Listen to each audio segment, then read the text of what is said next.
ನಮಸ್ಕಾರ traders. Daily price action trader weekend market ಅನಾಲಿಸಿಸ್ಗೆ ನಿಮ್ಮೆಲ್ಲರಿಗೂ ಸ್ವಾಗತ. ಹಾಗೆ ಮಕರ ಸಂಕ್ರಾಂತಿ ಹಬ್ಬದ ಹಾರ್ದಿಕ ಶುಭಾಶಯಗಳು. ಈ ವೀಕಲ್ಲಿ ಅಂದರೆ ಕಮಿಂಗ್ ವೀಕಲ್ಲಿ ನೆಕ್ಸ್ಟ್ ವೀಕಲ್ಲಿ ಮಾರ್ಕೆಟ್ ಅಂದರೆ ನಿಫ್ಟಿ ಮತ್ತು ಬ್ಯಾಂಕ್ ನಿಫ್ಟಿ ಯಾವ ಡೈರೆಕ್ಷನಲ್ಲಿ ನಾವು ಟ್ರೇಡ್ ಮಾಡ್ಬೋದು, ಸೊ ಲಾಂಗ್ ಟರ್ಮಲ್ಲಿ ಬೇರಿಶ್ ಇದೆಯಾ ಬುಲ್ಲಿಶ್ ಇದೆಯಾ ಅನ್ನೋದನ್ನು ನಾವು ವೀಕ್ಲಿ ಮತ್ತು ಡೇ ಚಾರ್ಟನ್ನು ನೋಡಿ ಅನಾಲಿಸಿಸನ್ನು ಮಾಡೋಣ. ಸೊ ಬಿಫೋರ್ ವಿಡಿಯೋ ಶುರು ಮಾಡೋದಕ್ಕೆ ಮುಂಚೆ ನೀವಿನ್ನೂ ನಮ್ಮ ಚಾನಲ್ಗೆ ಸಬ್ಸ್ಕ್ರೈಬ್ ಆಗಿಲ್ಲ ಅಂದರೆ ಸಬ್ಸ್ಕ್ರೈಬ್ ಆಗಿ, ಲೈಕ್ ಮಾಡಿ, ಶೇರ್ ಮಾಡಿ, ಕಮೆಂಟ್ಸ್ ಮಾಡಿ ಅಂತ ಕೇಳ್ಕೊಳ್ತಾ ಇಂದಿನ ವೀಕೆಂಡ್ ಮಾರ್ಕೆಟ್ ಅನಾಲಿಸಿಸನ್ನು ನಾನು ಶುರು ಮಾಡ್ತಾಯಿದ್ದೀನಿ. ಇದು ನಿಫ್ಟಿ ವೀಕ್ಲಿ ಚಾರ್ಟ್. ಸೊ ವೀಕ್ಲಿನಲ್ಲಿ ಲಾಸ್ಟ್ ವೀಕು ಬಿಫೋರ್ ಲಾಸ್ಟ್ ವೀಕಲ್ಲಿ ಒಂದು ನಿಫ್ಟಿ ಒಂದು ಕನ್ಸಾಲಿಡೇಷನ್ ಫೇಸಲ್ಲಿದೆ, ಅಂದರೆ ಒಂದು ರೇಂಜಲ್ಲಿ ಮಾರ್ಕೆಟ್ ಕ್ಲೋಸ್ ಆಗ್ತಾಯಿದೆ. ಸೊ ಇದನ್ನು ನಾವು ನೋಡಿದಾಗ ನಮಗೆ ಈ ಏರಿಯಾ ಏನಿದೆ ಸರೌಂಡ್ ಇದು ಒಂದು ಸಪೋರ್ಟ್ ಝೋನ್ ಆಗಿ ವರ್ಕ್ ಮಾಡ್ತಾ ಇದೆ ಮಾರ್ಕೆಟ್ಗೆ. ಸೊ 17,770 ಒಂದು ಸಪೋರ್ಟ್ ಆಗಿ ವರ್ಕ್ ಆಗ್ತಾಯಿದೆ ಮಾರ್ಕೆಟಲ್ಲಿ. ಸೊ ನಾವು ಈ ಸ್ವಿಂಗ್ಸ್ಗಳೇನಿದೆ ಈ ಸ್ವಿಂಗ್ಸ್ಗಳನ್ನು ನಾವು ಟ್ರೆಂಡ್ ಲೈನಲ್ಲಿ ಕನೆಕ್ಟ್ ಮಾಡಿದಾಗ ನಮಗೆ ಅಲ್ಲಿ ಒಂದು ಒಳ್ಳೆಯ ಒಂದು ಸಪೋರ್ಟ್ ಇದೆ ಅನ್ನೋದನ್ನು ಮಾರ್ಕೆಟಲ್ಲಿ ನಾವು ನೋಡ್ತಾ ಇದ್ದೀವಿ. ಸೊ ನೋಡಿ, ಈ ಸ್ವಿಂಗ್ಗಳೇನಿದೆ ಫಸ್ಟ್, ಸೆಕೆಂಡ್, ಥರ್ಡ್, ಫೋರ್ತ್ ಈ ಸ್ವಿಂಗ್ಸನ್ನು ಮಾರ್ಕೆಟಲ್ಲಿ ಬ್ರೇಕ್ ಆಗಿ ಹೋಗಿದೆ. ಮತ್ತು ಈ ಏರಿಯಾದಲ್ಲಿ ಬಂದಾಗ ಈ ಎಂಟೈರ್ ಈ ಝೋನ್ ಇದೆ ಏನಿದೆ ಇದು ಸಪೋರ್ಟಾಗಿ ಮಾರ್ಕೆಟ್ಗೆ ವರ್ಕ್ ಆಗ್ತಾಯಿದೆ. ಸೊ ಅದೇ ರೀತಿ ನಾವು ಫಿಬ್ ಲೆವೆಲ್ಗಳನ್ನು ನಾವು ನೋಡಿದಾಗಲೂ ಕೂಡ ಫಿಬೊನಾಚಿನ ನಾವು ಹಾಕಿದ್ರೆ, ಸೊ ಫಿಬ್ ಲೆವೆಲನ್ನು ಅಪ್ಲೈ ಮಾಡಿದಾಗ ನಮಗೆ ಇಲ್ಲಿ ಪ್ರೈಸ್ ಬಂದು ಈ ಸ್ವಿಂಗಿಂದ ಏನು ಒಂದು ಈ ರೀತಿ ಒಂದು ಸ್ವಿಂಗನ್ನು ಮಾಡ್ತಾ ಹೋಗಿದೆ. ಸೊ ಈ ಸ್ವಿಂಗ್ದು ಇಲ್ಲಿ 50% ಒಂದು ಸಪೋರ್ಟ್ ಏರಿಯಾ ಆಗಿ ವರ್ಕ್ ಮಾಡ್ತಾಯಿದೆ. ನಮಗೆ ಪ್ರೈಸು ಫಾಲ್ ಆಗಬೇಕು ಅಂದರೆ ಈ ಏರಿಯಾದಿಂದ ಪ್ರೈಸ್ ಕೆಳಗಡೆ ಟ್ರೇಡ್ ಆಗೋದಕ್ಕೆ ಶುರು ಮಾಡಿದ್ರೆ ನಮಗೆ ಮತ್ತೆ ಒಂದು ಡೌನ್ ಫಾಲ್ ಸಿಗುವಂಥ ಚಾನ್ಸಸ್ ಇದೆ. ಅಪ್ ಟು 17,600 ತನಕನೂ ಈ ಅದು ಸ್ವಿಬ್ ಲೆವೆಲ್ಲು ಸಪೋರ್ಟ್ ಆಗಿರುತ್ತೆ ಇದರಲ್ಲಿ. ಸೊ ನಮಗೆ ಪ್ರೈಸು ಯಾವಾಗ 0.5% ಅಂದರೆ ಫಿಬ್ ಲೆವೆಲ್ 0.5 ಕೆಳಗಡೆ ಟ್ರೇಡ್ ಆಗೋಕ್ಕೆ ಶುರು ಮಾಡುತ್ತೆ, ನಮಗೆ ಒಂದು ಬೇರಿಶ್ ಮಾರ್ಕೆಟ್ ಸಿಗುವಂಥ ಚಾನ್ಸಸ್ ಇದೆ.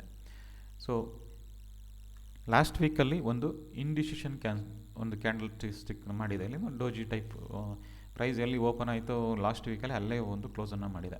ಸೊ ಇದು ಇಂಡಿಸಿಷನ್ ಆಗಿರುತ್ತೆ. ಯಾವಾಗ ಇದ್ರದ್ದು ಹೈ ಇಲ್ಲ ಲೋ ಬ್ರೇಕ್ ಆದಾಗ ನಮಗೆ ಒಂದು ಉತ್ತಮವಾದಂಥ ಇಲ್ಲ ಅಪ್ವರ್ಡ್ ಇಲ್ಲ ಡೌನ್ವರ್ಡ್ ಮೂವ್ಮೆಂಟ್ ಸಿಕ್ಕುವಂಥ ಚಾನ್ಸಸ್ ಇದೆ. ಸೊ ಇಲ್ಲಿ ಈ ಕನ್ಸಾಲಿಡೇಷನನ್ನು ನಾವು ಬ್ರೇಕ್ ಮಾಡೋ ತನಕ ವೆಯ್ಟ್ ಮಾಡಬೇಕಾಗಿರುತ್ತೆ. ಸೊ ಇದನ್ನು ನಾವು ಡೇ ಚಾರ್ಟಲ್ಲಿ ನೋಡೋಣ. Nifty day chart. ಸೊ ಈ ಡೇ ಚಾರ್ಟಲ್ಲಿ ನಮ್ಗೆ ಏನನ್ನು ತೋರಿಸ್ತಾ ಇದೆ ಅಂತಂದರೆ ಈ ಏರಿಯಾ ಏನಿದೆ 17,770 ಝೋನ್ ಏನಿದೆ ಇದು ಸಪೋರ್ಟಾಗಿ ಮಾರ್ಕೆಟ್ಗೆ ವರ್ಕ್ ಮಾಡ್ತಾ ಇದೆ. ಸೊ ಈ ಏರಿಯಾ ಯಾವಾಗ ನಮಗೆ ಬ್ರೇಕ್ಔಟ್ ಆಗುತ್ತೆ ಕೆಳಗಡೆಗೆ ಆವಾಗ ನಮಗೆ ಒಂದು ಶಾರ್ಪ್ ಸೆಲ್ಲಿಂಗ್ ಸಿಗುವಂಥ ಚಾನ್ಸಸ್ ಇದೆ. ಸೊ ಮಾರ್ಕೆಟಲ್ಲಿ ಈ ಏರಿಯಾ ಬ್ರೇಕ್ ಆದರೆ ಒಂದು ಪುಲ್ ಬ್ಯಾಕಲ್ಲಿ ನಾವು ಒಂದು sharp selling up to this zone ಎಲ್ಲಿ 17,400 ಟು 17,200 ಲೆವೆಲ್ ಏನಿದೆ ಇದು ಒಂದು ಸಪೋರ್ಟ್ ಝೋನ್ ಆಗಿರುತ್ತೆ. ಇಲ್ಲಿ ತನಕ ಮಾರ್ಕೆಟು ಬರುವಂಥ ಚಾನ್ಸಸ್ ಇದೆ. ಇಲ್ಲಿ ಏನಕ್ಕೆ ಇದನ್ನು ನಾನು ಕನ್ಸಿಡರ್ ಮಾಡ್ತಾ ಇದ್ದೀನಿ ಅಂತಂತ ಹೇಳಿದಾಗ ಈ ಟ್ರೆಂಡ್ ಲೈನು ತುಂಬ ಒಂದು ಸ್ವಿಂಗ್ಗಳನ್ನು ಒಂದು ಸ್ವಿಂಗ್ ಪ್ಯಾಟರ್ನ್ನ ಮಾಡಿ ಇಲ್ಲಿ ಒಂದು ಸಪೋರ್ಟನ್ನು ಪಡಿತಾ ಇದೆ ಮಾರ್ಕೆಟು. ಸೊ ಈ ಸಪೋರ್ಟ್ ಯಾವಾಗ ನಮಗೆ ಬ್ರೇಕ್ಔಟ್ ಆಗುತ್ತೆ, ಐದರ್ ಡೌನ್ ಸೈಡಲ್ಲಿ ಬ್ರೇಕ್ಔಟ್ ಆದರೆ ನಮಗೆ ಒಂದು ಶಾರ್ಪ್ ಸೆಲ್ಲಿಂಗ್ ಆಗುವಂಥ ಚಾನ್ಸಸ್ ಇರುತ್ತೆ. ಸೊ ಅದೇ ರೀತಿ ಏನಕ್ಕೆ ನಾನು ಅಪ್ವರ್ಡನ್ನು ಅಷ್ಟೊಂದು ಕನ್ಸಿಡರ್ ಮಾಡ್ತಾ ಇಲ್ಲ ಅಂದರೆ ನಮಗೆ ಇಮ್ಮಿಡಿಯೇಟಾಗಿ ಒಂದು ರೆಸಿಸ್ಟೆನ್ಸು ಈ ಟ್ರೆಂಡ್ ಲೈನಲ್ಲಿ ನಮಗೆ ಸಿಗ್ತಾ ಇದೆ. ಒಂದು ಈ ಫಾಲಿಂಗ್ ಟ್ರೆಂಡ್ ಲೈನ್ ಏನಿದೆ ಈ ಟ್ರೆಂಡ್ ಲೈನ್ ಹತ್ರ ಮಾರ್ಕೆಟ್ ಯಾವಾಗ ಅದನ್ನು ಒಂದು ಹಿಟ್ ಆಗುತ್ತಾ ಇದೆ, ಈ ಟ್ರೆಂಡ್ ಲೈನ್ ಹತ್ರ ಹಿಟ್ ಆದಾಗ ನಮಗೆ ಒಂದು ಫಾಲಿಂಗ್ ಸಿಕ್ಕಿದೆ. ಸೊ ಅದೇ ರೀತಿ ಏನಾದರೂ ಮಾರ್ಕೆಟ್ ಬೈ ಆಗಬೇಕು ಅಂತಂದರೆ ನಮಗೆ ಈ ಟ್ರೆಂಡ್ ಲೈನಿಂದ ಮೇಲ್ಗಡೆ ಪ್ರೈಸು ಟ್ರೇಡ್ ಆಗೋದಕ್ಕೆ ಶುರು ಆಗಬೇಕು. ಯಾವ ರೀತಿ ಅಂತಂದರೆ ಈ ಟ್ರೆಂಡ್ ಲೈನ್ ಏನಿದೆ ಇದ್ರ ಮೇಲ್ಗಡೆ ನಮಗೆ ಪ್ರೈಸ್ ಇದನ್ನು ಬ್ರೇಕ್ ಮಾಡಿ ಮತ್ತೆ ಒಂದು ಪುಲ್ ಬ್ಯಾಕ್ ಏನಾದರೂ ಮಾಡಿದ್ರೆ ನಾವು ಬೈಯಿಂಗ್ ಆಪರ್ಚುನಿಟಿನ ಸರ್ಚ್ ಮಾಡ್ಬೋದು. ಬಟ್ ಅಪ್ ಟು 18,200 ತನಕ ಬೈ ಮಾಡೋವಂಥ ಚಾನ್ಸಸ್ ಇರುತ್ತೆ. ಅದೇ ರೀತಿ ನಮಗೆ ಮಾರ್ಕೆಟ್ ಈ ಲೆವೆಲನ್ನು, ಈ ಲೆವೆಲ್ ಏನಿದೆ ಈ ಲೆವೆಲನ್ನು ಒಂದು ಬೇರಿಷ್ ಕ್ಯಾಂಡಲ್, ಡೇ ಕ್ಯಾಂಡಲ್ಲು, ಒಂದು ಡೇ ಕ್ಯಾಂಡಲ್ ಬ್ರೇಕ್ ಮಾಡಿದ್ರೆ ಮತ್ತೆ ನಮಗೆ ಒಂದು ಶಾರ್ಪ್ ಸೆಲ್ಲಿಂಗ್ ಸಿಗುವಂಥ ಚಾನ್ಸಸ್ ಇದೆ. ಸೊ ನಮಗೆ ಇಂಪಾರ್ಟೆಂಟ್ ಝೋನ್ ಬಂದು ಇಲ್ಲಿ ಈ ಏರಿಯಾನೂ ಆಗಿರುತ್ತೆ, ಅರೌಂಡ್ 18,250 ಝೋನು ತುಂಬ ಇಂಪಾರ್ಟೆಂಟ್ ಆಗಿರುತ್ತೆ. ಸೊ ಅದೇ ರೀತಿ ಇಲ್ಲಿ ಒಂದು ಸಪೋರ್ಟ್ ಏರಿಯಾ ಆಗಿರುತ್ತೆ. ಸೊ ಇದು ಒಂದು ಇಂಪಾರ್ಟೆಂಟ್ ಝೋನು, ಸೊ ಇದು ಒಂದು ಇಂಪಾರ್ಟೆಂಟ್ ಝೋನ್ ಆಗಿರುತ್ತೆ. ಸೊ ನಮಗೆ ಯಾವಾಗ ಮಾರ್ಕೆಟ್ ಪ್ರೈಸು ಇದರಿಂದ ಕೆಳಗಡೆ ಬರುತ್ತೆ, ಬೇರಿಷ್ ಆಗಿ ನಾವು ಟ್ರೇಡನ್ನು ಮಾಡಬೇಕಾಗಿರುತ್ತೆ. ಸೊ ಅದೇ ರೀತಿ ಇದನ್ನೇನಾದರೂ ಮಾರ್ಕೆಟ್ ಈ ಟ್ರೆಂಡ್ ಲೈನನ್ನು ಒಂದು ಬುಲ್ಲಿಷ್ ಕ್ಯಾಂಡಲ್, ಮೊಮೆಂಟಮ್ ಕ್ಯಾಂಡಲ್ ಬ್ರೇಕ್ ಮಾಡಿದ್ರೆ ನಮಗೆ ಅಪ್ ಟು ಈ ಲೆವೆಲ್ ತನಕ ಒಂದು ಬೈಯಿಂಗ್ ಆಪರ್ಚುನಿಟಿ ಸಿಗುವಂಥ ಚಾನ್ಸಸ್ ಇದೆ. ಸೊ ಓವರಾಲ್ ಇಲ್ಲಿ ಟ್ರೆಂಡನ್ನು ನಾವು ನೋಡ್ತಾ ಇರಬೇಕಾದ್ರೆ ಇದು ಒಂದು ಬೇರಿಷ್ ಮೊಮೆಂಟಮಲ್ಲಿ ಇದೆ. ಸೊ ಇದು ಜಸ್ಟ್ ಒಂದು ಕನ್ಸಾಲಿಡೇಷನ್ ಅಂತ ನಾವು ಕನ್ಸಿಡರ್ ಮಾಡಿದ್ರೆ ನಮಗೆ ನಾಳೆ ಪ್ರೈಸ್ ಕೆಳಗಡೆ ಬ್ರೇಕ್ಔಟ್ ಆದರೆ ಒಂದು ಉತ್ತಮವಾದಂಥ ಡೌನ್ ಮೂವ್ ಸಿಗುವಂಥ ಚಾನ್ಸಸ್ ಮಾರ್ಕೆಟಲ್ಲಿ ಇದೆ. ಇವಾಗ ಇಂಟ್ರಾಡೇ ಲೆವೆಲ್ಸ್ಗಳಲ್ಲಿ ಅವರ್ಲಿ ಚಾರ್ಟಲ್ಲಿ ನಾವು ನೋಡಿದಾಗ ಇದು ತುಂಬ ಕ್ಲಿಯರಾಗಿ ನಿಮಗೆ ಕಾಣ್ತಾ ಇದೆ ನೋಡಿ. ಈ ಏರಿಯಾ ಏನಿದೆ ಇದು 100% ಸಪೋರ್ಟ್ ಆಗಿ ವರ್ಕ್ ಮಾಡ್ತಾ ಇದೆ ಮಾರ್ಕೆಟ್ಗೆ. ಸೊ ಈ ಝೋನು ರೆಸಿಸ್ಟೆನ್ಸ್ ಆಗಿ ವರ್ಕ್ ಆಗ್ತಾ ಇದೆ. ಸೊ ಯಾವಾಗ ಪ್ರೈಸು ಈ ಟ್ರೆಂಡ್ ಲೈನ್ ಹತ್ರ ಎಲ್ಲ ಬಂದಾಗ ಮಾರ್ಕೆಟು ಬೌನ್ಸ್ ಆಗಿದೆ. ಸೊ ನಮಗೆ ಇವಾಗ ಮಾರ್ಕೆಟು ಒಂದು ಬುಲ್ಲಿಷ್ ಮೊಮೆಂಟಮ್ ಸಿಗಬೇಕು ಅಂದರೆ ಮಲ್ಟಿಪಲ್ ಲೆವೆಲ್ಸ್ ಆಫ್ ರೆಸಿಸ್ಟೆನ್ಸ್ಗಳಿದೆ ಮಾರ್ಕೆಟಲ್ಲಿ. ಸೊ ಈ ಏರಿಯಾ ಅರೌಂಡ್ 18,250 ಮತ್ತು 18,200 ಇದು ಒಂದು ರೆಸಿಸ್ಟೆನ್ಸ್ ಆಗಿ ಇಲ್ಲಿ ಮಾರ್ಕೆಟ್ಗೆ ವರ್ಕ್ ಆಗೋಂಥ ಚಾನ್ಸಸ್ ಇದೆ. ಸೊ ಆದ್ದರಿಂದ ನಮಗೆ ಈ ಮೊಮೆಂಟಮ್ ಕ್ಯಾಂಡಲ್ಲು ನಮಗೆ ಈ ಏರಿಯಾ ಇದೇನಿದೆ, ಈ ರೆಸಿಸ್ಟೆನ್ಸ್ ಝೋನ್ಸ್ಗಳೇನಿದೆ, ಈ ರೆಸಿಸ್ಟೆನ್ಸ್ ಝೋನ್ಸನ್ನು ನಮಗೆ ಒಂದು ಮೊಮೆಂಟಮ್ ಕ್ಯಾಂಡಲ್ ಪ್ರೈಸು ನಮಗೆ ಈ ಏರಿಯಾದಲ್ಲಿ ಬಂದು ಒಂದು ಸ್ವಲ್ಪ ಹೊತ್ತು ಕನ್ಸಾಲಿಡೇಷನನ್ನು ಮಾಡಿ, ಈ ಕನ್ಸಾಲಿಡೇಷನ್ ಮಾಡಿ ಮತ್ತೆ ಬ್ರೇಕ್ಔಟ್ ಮಾಡಿದಾಗ ಮಾತ್ರ ನಮಗೆ ಉತ್ತಮವಾದಂಥ ಒಂದು ಅಪ್ವರ್ಡ್ ಮೂವ್ ಸಿಗುವಂಥ ಚಾನ್ಸಸ್ ಇರುತ್ತೆ. ಸೊ ಅದೇ ರೀತಿ ನಾಳೆ ನಮಗೆ ಪ್ರೈಸ್ ಏನಾದರೂ ಇಲ್ಲೇ ಒಂದು ರೇಂಜನ್ನು ಮಾಡಿ ಮತ್ತೆ ಒಂದು ರೇಂಜನ್ನು ಮಾಡಿ ಡೌನ್ ಸೈಡಲ್ಲಿ ಮೂವ್ಮೆಂಟ್ ಆದರೆ, ಬ್ರೇಕ್ ಆದರೆ ನಮಗೆ ಒಂದು ಡೌನ್ ಮೂವ್ಮೆಂಟ್ ಸಿಗುವಂಥ ಚಾನ್ಸಸ್ ಇದೆ. ಸೊ ನಾವಿಲ್ಲಿ ಇದು ಈ ಏರಿಯಾ ಟ್ರೆಂಡ್ ಲೈನು ತುಂಬ ಇಂಪಾರ್ಟೆಂಟ್ ಆಗಿದೆ. ಸೊ ಬಾಟಮ್ ಟ್ರೆಂಡ್ ಲೈನು ಅಂದರೆ ಸಪೋರ್ಟ್ ಝೋನ್ ಏನಿದೆ ಇದು ಇಂಪಾರ್ಟೆಂಟ್ ಆಗಿರುತ್ತೆ. ಸೊ ಯಾವ ಕಡೆ ಬ್ರೇಕ್ ಆಗುತ್ತೆ ಅನ್ನೋದನ್ನು ನೋಡಿ ಕನ್ಸಿಡರ್ ಮಾಡಿ ನಾವು ಟ್ರೇಡನ್ನು ಮಾಡಬೇಕಾಗಿರುತ್ತೆ. ಸೊ ಇದು ನಿಫ್ಟಿಯ ಅನಾಲಿಸಿಸು. ಇವಾಗ ಬ್ಯಾಂಕ್ ನಿಫ್ಟಿ ನೋಡೋಣ. ಇದು Bank Nifty weekly chart. So ನಮಗೆ ಬ್ಯಾಂಕ್ ನಿಫ್ಟಿನಲ್ಲೂ ಕೂಡ ವೀಕ್ಲಿನಲ್ಲಿ ನೋಡಿದಾಗ ನಮಗೆ ಒಂದು ಮಾರ್ಕೆಟ್ ಒಂದು ಸಪೋರ್ಟ್ ಝೋನಲ್ಲೇ ಇದೆ. ಸೊ ಎಂಟೈರ್ ಏನಿದೆ ಅರೌಂಡ್ 41,800 ಝೋನ್ ಏನಿದೆ ಇದು ನಮಗೆ ಮಾರ್ಕೆಟಲ್ಲಿ ಸಪೋರ್ಟಾಗಿ ವರ್ಕ್ ಆಗ್ತಾಯಿದೆ. ಸೊ ನಮಗೆ ಲಾಸ್ಟ್ ವೀಕಲ್ಲಿ ಒಂದು ಬೇರಿಷ್ ಅಂದರೆ ಲಾಸ್ಟ್ ವೀಕಲ್ಲಿ ಒಂದು ಬೇರಿಷ್ ಮೂವನ್ನು ಕೊಟ್ಟಿದೆ, ಬಿಫೋರ್ ಲಾಸ್ಟ್ ವೀಕಲ್ಲಿ ಒಂದು ಬೇರಿಷ್ ಮೂಮೆಂಟನ್ನು ನಮಗೆ ಕೊಟ್ಟಿದೆ. ಸೊ ಲಾಸ್ಟ್ ವೀಕಲ್ಲಿ ನಮಗೆ ಒಂದು ಡೋಜಿ ಟೈಪ್ ಕ್ಯಾಂಡಲ್ ಇಲ್ಲಿ ಕ್ಲೋಸ್ ಆಗ್ತಾಯಿದೆ. ಸೊ ಈ ಡೋಜಿ ಟೈಪ್ ಕ್ಯಾಂಡಲ್ ಏನಂತಂದರೆ ಒಂದು ಇಂಡಿಸಿಷನ್ ಮಾರ್ಕೆಟಲ್ಲಿ ಬೈಯರ್ಸು ಮತ್ತು ಸೆಲ್ಲರ್ಸ್ ನಡುವೆ ಒಂದು ಇಂಡಿಸಿಷನ್ ಆಗಿದೆ ಅಂತೇಳಿ. ಸೊ ನಮಗೆ ಯಾವಾಗ ಮೂಮೆಂಟಮ್ ಸಿಗುತ್ತೆ, ನಮ್ಗೆ ಒಳ್ಳೆ ಉತ್ತಮವಾದಂಥ ಮೂಮೆಂಟಮ್ನ ನಾವು ಎಕ್ಸ್ಪೆಕ್ಟ್ ಮಾಡ್ಬೋದು ಅಂತಂದಾಗ ಈ ಏರಿಯಾ ಏನಿದೆ ಅರೌಂಡ್ 41,800 ಇದು ಡೌನ್ ಸೈಡಲ್ಲಿ ಬ್ರೇಕ್ ಆದಾಗ ನಮಗೆ ಒಂದು ಹ್ಯೂಜ್ ಸೆಲ್ಲಿಂಗ್ ಆಪರ್ಚುನಿಟಿ ಬ್ಯಾಂಕ್ ನಿಫ್ಟಿನಲ್ಲಿ ಸಿಗುವಂಥ ಚಾನ್ಸಸ್ ಇದೆ. ನಮ್ಮ next level of support around 38,000 ಇರುತ್ತೆ. ಸೊ ನಾವು ಅಷ್ಟೊಂದು ಎಕ್ಸ್ಪೆಕ್ಟೇಷನ್ ಮಾಡದಿದ್ರೂ ಕೂಡ ಈ ಝೋನ್ ಕೂಡ ತುಂಬ ಇಂಪಾರ್ಟೆಂಟ್ ಆಗುತ್ತೆ. ಅರೌಂಡ್ 40,000 ತನಕ ಮಾರ್ಕೆಟು ಬರುವಂಥ ಚಾನ್ಸಸ್ ಇದೆ. ಇಲ್ಲಿ ಈ ಏರಿಯಾನ ಬ್ರೇಕ್ ಆದ ನಂತರ ನಮಗೆ ಇಲ್ಲಿ ಯಾವುದೇ ರೀತಿಯಾದಂಥ ಸಪೋರ್ಟ್ ಲೆವೆಲ್ಲು ಇರಲ್ಲ. ಸೊ ಇದು ತುಂಬ ಇಂಪಾರ್ಟೆಂಟ್ ಝೋನ್ ಆಗಿರುತ್ತೆ. ಅರೌಂಡ್ ಈ 40,000 ಏನಿದೆ ಒಂದು ರೌಂಡ್ ನಂಬರ್ ಆಗಿರೋದ್ರಿಂದ ಅಲ್ಲಿ ತನಕ ಮಾರ್ಕೆಟು ನಮಗೆ ಒಂದು ಉತ್ತಮವಾದಂಥ ಡೌನ್ ಮೂಮೆಂಟಮನ್ನು ಸಿಗುವಂಥ ಚಾನ್ಸಸ್ ಇದೆ ಮಾರ್ಕೆಟಲ್ಲಿ. ಸೊ ಅದೇ ಈ ರೀತಿ ಟ್ರೇಡ್ ಆಗಬೇಕು ಅಂತಾರೆ ನಮಗೆ ಪ್ರೈಸು ಈ ಲೆವೆಲನ್ನು ಅಂದರೆ 41,800 ಬ್ರೇಕ್ ಮಾಡಬೇಕಾಗಿರುತ್ತೆ. ಸೊ ಇವಾಗ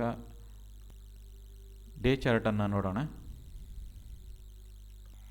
ಇದು Bank Nifty day chart. So day ಚಾರ್ಟಲ್ಲಿ ನಮಗೆ ಏನು ಕಾಣ್ತಾ ಇದೆ ಅಂತ ಅನ್ನೋದನ್ನು ನೋಡಿದಾಗ ನಮಗೆ ಈ ಲೆವೆಲ್ ಏನಿದೆ ಪ್ರೈಸು ಒಂದು ಸಪೋರ್ಟಾಗಿ ವರ್ಕ್ ಆಗ್ತಾ ಇದೆ. ಇದೊಂದು ಲಾಸ್ಟ್ ಸ್ವಿಂಗ್ ಲೋ ಏನಿದೆ ಈ ಸ್ವಿಂಗಿಂದ ಪ್ರೈಸ್ ಇಲ್ಲಿ ಒಂದು ಸಪೋರ್ಟನ್ನು ಪಡಿತಾ ಇದೆ.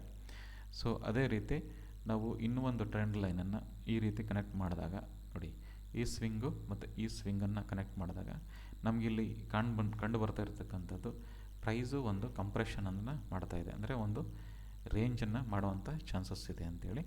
ಈ ಸ್ವಿಂಗ್ ಏನು ಇವೆರಡು ಮಧ್ಯೆ ಈ ರೀತಿ ಒಂದು ಮೂಮೆಂಟಮ್ ಸಿಗ್ತಾ ಇದೆ. ಸೊ ನಮಗೆ ನೆಕ್ಸ್ಟ್ ಲೆವೆಲ್ ಆಫ್ ರೆಸಿಸ್ಟೆನ್ಸ್ ಬಂದು ಈ ಟ್ರೆಂಡ್ ಲೈನ್ ಹತ್ರ ಮಾರ್ಕೆಟ್ ಬಂದಾಗ ಏನಾದರೂ ಟಚ್ ಮಾಡಿದ್ರೆ ಮತ್ತೆ ಈ ಟ್ರೆಂಡ್ ಲೈನಿಂದ ವಾಪಸ್ಸು ಮತ್ತೆ ನಮಗೆ ಫಾಲೋ ಆಗುವಂಥ ಚಾನ್ಸಸ್ ಇದೆ. ಸೊ ಓವರಾಲ್ ಲಾಸ್ಟ್ ವೀಕಲ್ಲಿ ನಾವು ನೋಡಿದಾಗ ಒಂದು 3 ಹ್ಯಾಮರ್ ಕ್ಯಾಂಡಲ್, ಅಂದರೆ 3 ಡೇಸ್ ಅಲ್ಲೂ ಕೂಡ ಒಂದು ಹ್ಯಾಮರ್ ಕ್ಯಾಂಡಲ್ ಫಾರ್ಮೇಷನ್ ಆಗಿದೆ. ಸೊ ಈ ಲೆವೆಲಲ್ಲಿ ಬಂದಾಗ ಮಾರ್ಕೆಟ್ ಟಚ್ ಆದಾಗಲೆಲ್ಲ, ಅಂದರೆ ಈ ಲೆವೆಲನ್ನು ಹಿಟ್ ಆದಾಗ ಪ್ರೈಸು ಬೌನ್ಸ್ ಆಗ್ತಾ ಇದೆ. ಸೊ ಈ ಹ್ಯಾಮರ್ ಕ್ಯಾಂಡಲ್ ಇಂಡಿಕೇಷನ್ ಏನಂದರೆ ಒಂದು ಸಾರ್ಟ್ ಆಫ್ ಬುಲ್ಲಿಶ್ನೆಸ್ಸನ್ನು ತೋರಿಸ್ತಾ ಇದೆ. ಆದರೆ HDFC ಬ್ಯಾಂಕ್ದು ರಿಸಲ್ಟ್ ಇದೆ ಇವತ್ತು, ಅಂದರೆ ಸಾಟರ್ಡೆ. ಈ ರಿಸಲ್ಟ್ ಮೇಲೆ ನಮಗೆ ಮಂಡೇ ಈ ಮಾರ್ಕೆಟ್ ಡೈರೆಕ್ಷನ್ನು ಡಿಸೈಡ್ ಆಗುತ್ತೆ. ಸೊ ನನ್ನ ಒಂದು ಅನಾಲಿಸಿಸಲ್ಲಿ ಪ್ರೈಸ್ ಒಂದು ಕನ್ಸಾಲಿಡೇಷನ್, ಅಂದರೆ ಲಾಂಗ್ ಟರ್ಮಲ್ಲಿ ಡೇನಲ್ಲಿ ಒಂದು ಕನ್ಸಾಲಿಡೇಷನ್ ಆಗ್ತಾ ಇದೆ ಅಂತ ಅನ್ನೋದನ್ನು ನೋಡ್ತಾ ಇದ್ದೀವಿ. ಸೊ ಅವಾಗ ನಮಗೆ ಉತ್ತಮವಾದಂಥ ಡೌನ್ ಫಾಲ್ಸ್ ಮೂವ್ ಒಂದು ಸಿಗಬೇಕು ಅಂತಂದರೆ ಈ ಟ್ರೆಂಡ್ ಲೈನನ್ನು ಮಾರ್ಕೆಟು ಈ ರೀತಿ ಒಂದು ಬ್ರೇಕ್ಔಟ್ ಮಾಡಿದಾಗ ನಮಗೆ ಇಲ್ಲಿ next level of support around 40,000 41,000 ಏನಿದೆ ಈ ಲೆವೆಲ್ ತನಕ ಮಾರ್ಕೆಟ್ ಬರುವಂಥ ಚಾನ್ಸಸ್ ಇರುತ್ತೆ. ನಮಗೆ ಡೌನ್ ಮೂವ್ ಸಿಗಬೇಕು ಅಂತಂದರೆ 41,700 ಏನಿದೆ, 41,700ಇಂದ ಪ್ರೈಸು ಬ್ರೇಕ್ ಆದರೆ ನಮಗೆ ನಂತರ ಒಂದು ಶಾರ್ಪ್ ಸೆಲ್ಲಿಂಗ್ ಅಂತ ಹೇಳ್ತೀವಲ್ಲ, ಆ ರೀತಿ ಒಂದು ಶಾರ್ಪ್ ಸೆಲ್ಲಿಂಗ್ ಸಿಗುವಂಥ ಚಾನ್ಸಸ್ ಇದೆ. ನೆಕ್ಸ್ಟು ಸಪೋರ್ಟ್ ಝೋನ್ ಬಂದು 40,800 ಹತ್ರ ಮಾರ್ಕೆಟು ಬರುವಂಥ ಚಾನ್ಸಸ್ ಇದೆ. ಸೊ ಓವರಾಲ್ ಇಲ್ಲಿ ಮಾರ್ಕೆಟ್ ಒಂದು ಕನ್ಸಾಲಿಡೇಷನ್ ಮಾಡ್ತಾಯಿದೆ. ಬಟ್ ಇದು ಸ್ವಿಂಗ್ಗಳನ್ನು ನೋಡಿದಾಗ, ಈ ರೀತಿ ಸ್ವಿಂಗ್ಗಳನ್ನು ನೋಡಿದಾಗ ಪ್ರೈಸು ಒಂದು ಲಾಂಗ್ ಟರ್ಮಲ್ಲಿ ಒಂದು ಕನ್ಸಾಲಿಡೇಷನ್ ಆಗ್ತಾ ಇದೆ ಅನ್ನೋದು ಬರ್ತಾ ಇದೆ. ಬಟ್ HDFC ಬ್ಯಾಂಕು ಇದನ್ನು ರಿಸಲ್ಟ್ ಏನಿದೆ ನಮಗೆ ಮಂಡೇ ಮಾರ್ಕೆಟ್ ಯಾವ ರೀತಿ ರಿಯಾಕ್ಷನ್ ಮಾಡುತ್ತೆ ಅನ್ನೋದ್ರ ಮೇಲೆ ಡಿಪೆಂಡ್ ಆಗುತ್ತೆ. ಸೊ ಇವಾಗ ಇಂಟ್ರಾಡೇ ಲೆವೆಲ್ಸ್ಗಳನ್ನು ನೋಡೋಣ. ಇದು Bank Nifty hourly chart. So hourly ಚಾರ್ಟಲ್ಲೂ ನಮಗೆ ಒಂದು ಮಾರ್ಕೆಟ್ ಏನಾಗಿದೆ, ಒಂದು ಕನ್ಸಾಲಿಡೇಷನ್ ಫೇಸಲ್ಲೇ ಇದೆ. ಸೊ ಇದು ಒಂದು ಬ್ರ್ಯಾಕೆಟಿಂಗ್ ಫಾರ್ಮೇಷನ್ನ ಮಾಡ್ತಾಯಿದೆ.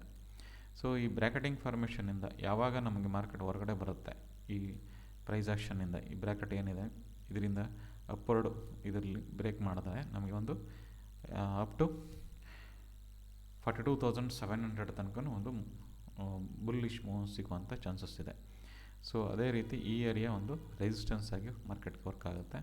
ಸೊ ಎಂಟೈರ್ ಏನಿದೆ ಈ ಝೋನು ಇಲ್ಲಿ ರೆಸಿಸ್ಟೆನ್ಸ್ ಇದೆ ಬ್ಯಾಂಕ್ ನಿಫ್ಟಿಗೆ. ಸೊ ಅದೇ ರೀತಿ ಈ ಡೌನ್ ಸೈಡ್ ಏನಿದೆ ಅರೌಂಡ್ 41,700 ಇದು ಒಂದು ಸಪೋರ್ಟ್ ಝೋನ್ ಆಗಿರುತ್ತೆ. ಸೊ ನಮಗೆ ಉತ್ತಮವಾದಂಥ ಒಂದು ಹೆವಿ ಮೊಮೆಂಟಮ್ ಸಿಗಬೇಕು ಅಂತಂದರೆ ಈ ಏನಿದೆ ಈ ರೇಂಜಿಂದ ಮಾರ್ಕೆಟು ಹೊರಗಡೆ ಬಂದಾಗ ಮಾತ್ರ ನಮಗೆ ಉತ್ತಮವಾದಂಥ ಒಂದು ಮೂಮೆಂಟ್ ಸಿಗುವಂಥ ಚಾನ್ಸಸ್ ಇದೆ. ಮತ್ತು ನೋಡಿ, ಇದೇ ರೇಂಜನ್ನು ಮಂಡೇ ಏನಾದರೂ ಕಂಟಿನ್ಯೂ ಮಾಡಿ ಒಂದು ಅಪ್ಸೈಡಲ್ಲಿ ಬ್ರೇಕ್ ಆದರೆ ನಮಗೆ ಇಮಿಡಿಯೇಟಾಗಿ ಒಂದು ರೆಸಿಸ್ಟೆನ್ಸ್ ಇದೆ ಅರೌಂಡ್ 43,000 ಒಂದು ರೌಂಡ್ ನಂಬರ್ ಆಗಿರುತ್ತೆ. ಸೊ ಒಂದು ರೆಸಿಸ್ಟೆನ್ಸ್ ಇಮಿಡಿಯೇಟಾಗಿ ಸಿಗುವಂಥ ಚಾನ್ಸಸ್ ಇರುತ್ತೆ. ಸೊ ಅದೇ ರೀತಿ ಈ ಮಾರ್ಕೆಟಲ್ಲಿ ಏನಾದರೂ ನಮಗೆ ಅಂದರೆ ಮಂಡೇ ಮಾರ್ಕೆಟ್ ಓಪನ್ ಆದಾಗ ಸಪೋಸ್ ಗ್ಯಾಪ್ ಅಪ್ ಓಪನ್ ಆಗಿ ಮತ್ತೆ ಒಂದು ರಿವರ್ಸಲ್ ಕ್ಯಾಂಡಲ್ ಏನಾದರೂ ಇಲ್ಲಿ ನಮಗೆ ಕಂಡು ಬಂದರೆ ನಮಗೆ ಮತ್ತೆ ಒಂದು ಡೌನ್ ಮೂವ್ ಸಿಗುವಂಥ ಚಾನ್ಸಸ್ ಇರುತ್ತೆ.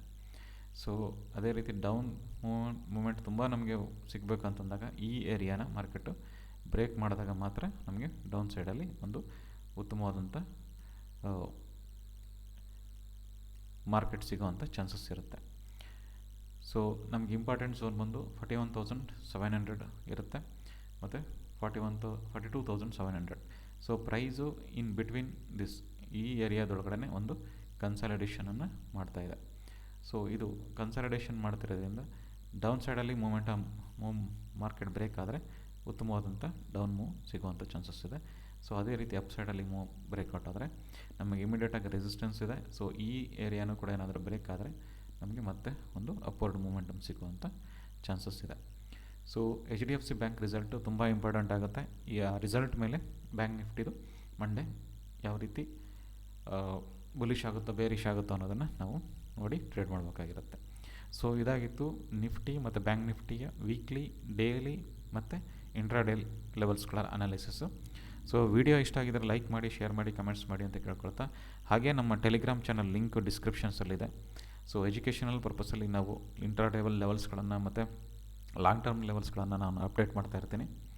ಸೊ ನಮ್ಮ ಟೆಲಿಗ್ರಾಮ್ ಚಾನಲ್ಗೂ ಸಬ್ಸ್ಕ್ರೈಬ್ ಆಗಿ ಅಂತ ಕೇಳ್ಕೊಳ್ತಾ, ಸೊ ಒನ್ಸ್ ಅಗೇನ್ ಎಲ್ಲರಿಗೂ ಮಕರ ಸಂಕ್ರಾಂತಿ ಹಬ್ಬದ ಹಾರ್ದಿಕ ಶುಭಾಶಯಗಳನ್ನು ಹೇಳ್ತಾ, ಸೊ ಈ ವಿಡಿಯೋನ ಮುಗಿಸ್ತಾ ಇದ್ದೀನಿ. Thank you for watching.